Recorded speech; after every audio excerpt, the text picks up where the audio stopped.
Are you ready for playoff football?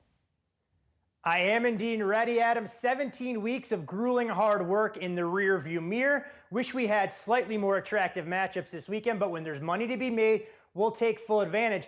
And keeping with the playoff spirit, though, I'm going to flip the script on you.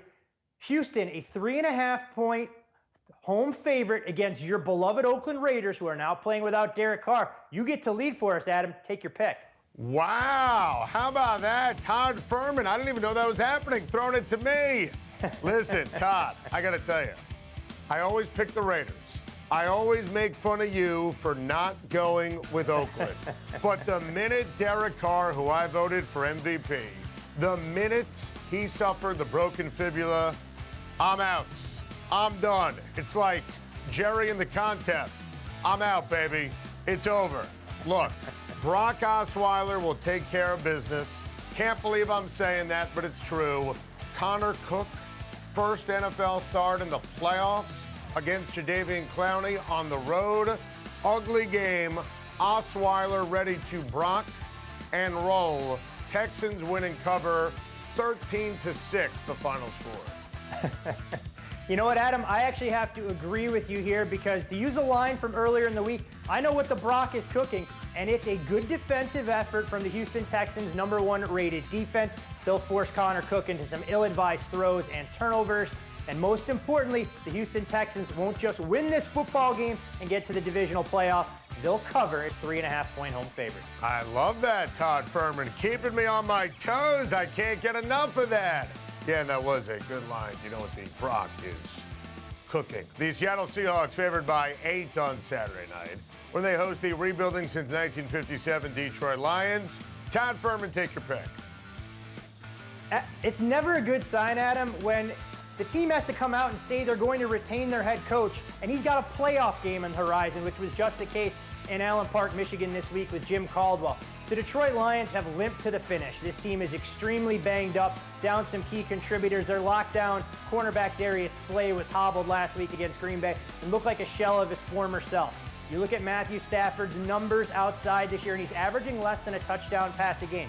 Theo Riddick on IR. They found a little bit of a ground game with Zach Zenner. The problem being is for all of Seattle's pitfalls, because this defense isn't nearly as good as what we've seen in the past, you need to have big play potential. You need to be able to throw the football. Detroit can't do either of those things. And for 1 week, and 1 week only, the Seattle Seahawks will look like the juggernaut playing on their home field. Give me Seattle here laying the heavy price as 8-point favorites. Todd, we're sharing a brain on this one. And, you see the number. First thing you want to do, because Seattle's flawed and there's no Earl Thomas and they don't have an offensive line and they can't run the ball with any kind of consistency, you want to take the other team.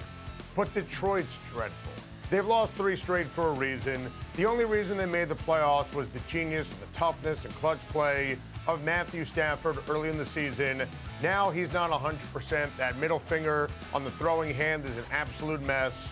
Seattle will crunch the Lions. And listen, Jim Caldwell, we ranted on this earlier in the week, he should be fired. So if the Redskins won, they would have fired him over the weekend? Come on, what a joke. This is why the Lions have been rebuilding since 1957. The Miami Dolphins visit the Pittsburgh Steelers on Sunday. Big Ben and company favored by 10. Todd Fuhrman, take your pick. Another big number. You want to make a case for the Dolphins here. Matt Moore, quarterback rating-wise, #3 in the league since he had to come in relief of Ryan Tannehill. And I don't think he's going to be the problem in this particular matchup. Jay Ajayi had a field day the first time these two teams met. But you know what? This is a Miami Dolphins team who's overachieved. And if you would have told Adam Gase among a disgruntled fan base that they'd be playing Wild Card Weekend, they would have gone, where do we sign early in the season? And I think Miami is well ahead of schedule. The problem being is they're running into a well-oiled machine in the Pittsburgh Steelers. Winners of 7 straight. I don't think they're as good as their record indicates, but they definitely have the skill position players. An interesting tidbit here. First time Big Ben, Antonio Brown, and Le'Veon Bell will all be on the field for the Steelers in the same playoff game, but it's Eli Rogers who will make the difference in the slot. I hate to lay the lumber in a game of this magnitude, but it's Pittsburgh laying the points to get you to the window. Lay that lumber, Todd Fuhrman. Lay the lumber. I'm with you. It's a number that gives you pause, but look, I hope the game's competitive. I know what happened earlier in the season, but listen, this is a totally different Pittsburgh team And Ben Roethlisberger talked about it earlier in the show. It's his time to shine. Le'Veon Bell has been as good as any player in the NFL in the second half of the season. Huge game for Brown. The Pittsburgh defense is vastly improved. Matt Moore is Matt Moore. Pittsburgh will win. Pittsburgh will cover. Green Bay, favored by 4.5 as they host Eli Manning and the Giants on Sunday. Todd Fuhrman, take your pick. Let me be the first to play Mythbuster here, Adam. So many people want to talk about what the Giants have done in those Super Bowl runs, going through Lambeau, silencing the Green Bay Packers, whether it was Brett Favre or Aaron Rodgers. These two teams are nowhere close to the same as what those previous editions were. The Giants' defense, though, very stingy. Their ability to put pressure on the quarterback could take Aaron Rodgers out of his flow. And when you look at that Giants defensive backfield, I think they have a massive edge over Green Bay's receiving corps.